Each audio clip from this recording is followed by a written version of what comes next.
10 long years passed, and I counted each one.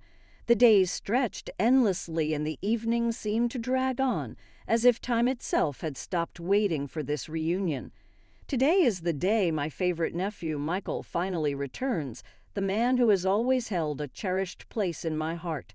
He is no longer the young man of 20 who once roamed these hallways.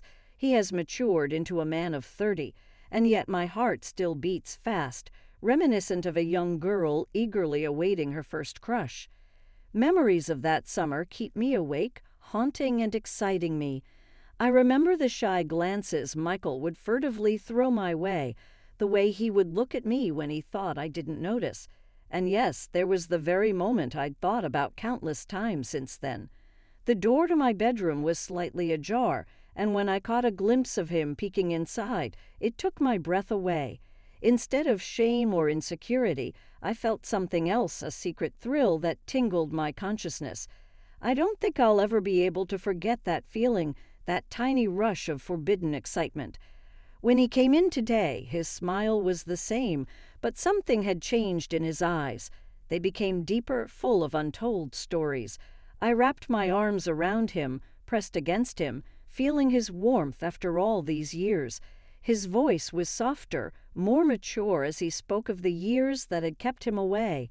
But underneath it all, I could feel something unspoken between us, an invisible thread that had only grown stronger over the years.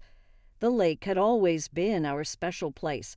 Michael and I had spent many years on its shores, rolling rocks, sharing secrets, and enjoying the peace of nature. So when he suggested we take a walk there, my heart leaped with joy. We sat at the water's edge, the ripples of the lake shimmering in the midday sun and the breeze gently rustling the leaves. I sighed and closed my eyes, letting the warmth wash over me.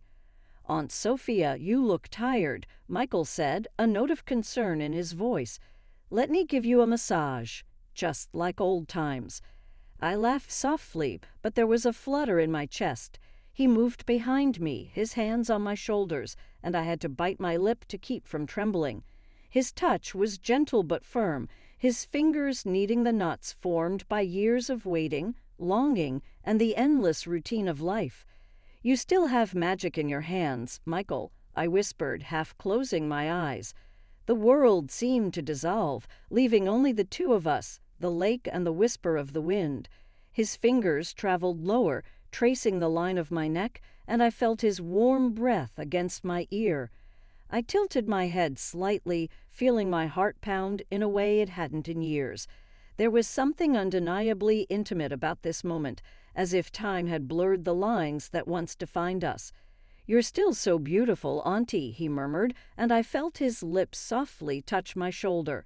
My breath caught, and I opened my eyes, meeting his gaze. There was that spark in him again.